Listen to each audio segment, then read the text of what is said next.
back again, everybody. It's Jerry here again with the Happy Hootie, and you know, on our channel we always strive to save you time and money, and today is a little bit different because I'm not talking about saving you time or money today, but what I am going to talk to you about is a little proverb you may have heard about, and that is an ounce of prevention is worth a pound of cure.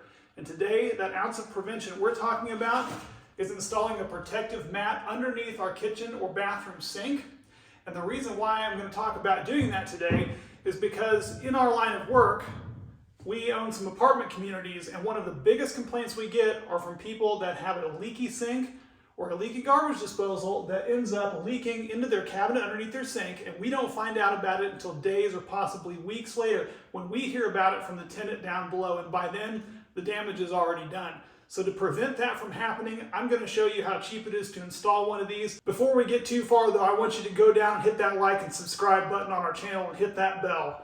I want you to be notified the next time one of these events comes your way so that you get a chance to save time and money with us in the future, and we'd love to hear from you in the comments as well. Now, some tools we're going to need to get started are going to be a measuring tape. So you're going to need to have a measuring tape that's at least long enough to measure what's underneath your cabinet.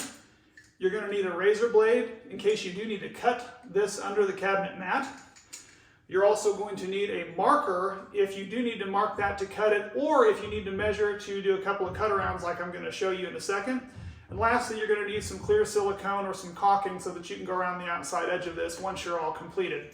But let's go on inside and we'll have a look, and I'll talk to you a little bit more about the product.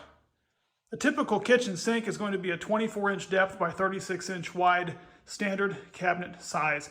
I'll put a link down below to a standard mat. They'll be a little bit less than that size because the inside of the cabinet actually is a little bit less. So this particular one happens to measure 34.5 inches wide by exactly 23 inches deep. And as I've measured out on here, it happens to be exactly just a speck shy of 23 inches deep. So I will not need to cut the back side of this. If it was a little shorter, you'd have to use that razor blade and get a straight edge and cut along the back to get the correct depth. And the width of our particular cabinet, again, being a typical builder grade standard cabinet, happens to also be 34.5 inches, which happens to be exactly the size that this is. So I will not need to even cut this, which is a huge plus and a little time saver for me there. This particular sink has the pipes that are coming out of the ground or the bottom part of the cabinet.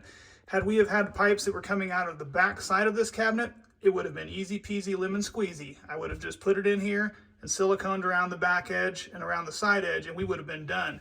But because these pipes come out of the back, I'm going to have to make a couple of slits in our mat and a little bit of hole so that this pipe can fit through that when I slide it back in place. So to do that, what I'm going to do is take these collars. These will raise up on these pipes. They're just a cover, and it will reveal where the pipe comes out of the floor. And what we're going to need to do is make our measurements to find out exactly how far away from the wall that is and exactly how far away it is from the side, and make our marks on our mat, and then we'll cut the holes. The depth from the back wall was 3 inches, but since this is not completely centered, to find the measurement, here's a little trick. If you get your piece in there, you can actually line it up with the back, and this is where this Sharpie comes in play. You can actually get your Sharpie and just make a little mark where that pipe is, and do the same on the other side.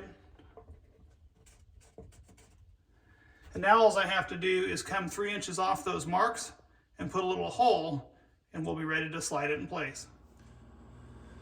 Now that I've got these marked, you've got two choices. You can either lay it down and score it along the ground, but if you're going to do that, you've got to make sure that you're not going to be cutting into anything like our linoleum floor, or it'll put a permanent cut into your floor.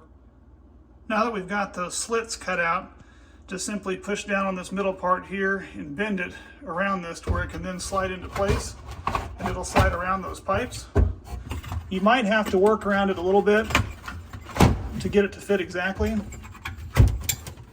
but it should end up fitting right around those pipes like that. And then you just need to slide these collars back down. But before we do that, there's one final step that we need to do, and that is to future-proof this by waterproofing it moving forward. And here's how we're going to do it. The final step we're going to be doing is sealing this mat down.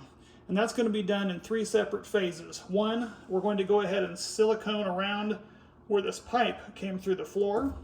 And I'm also going to run a little bit of silicone along where that crack is that we had to cut to fit around this pipe.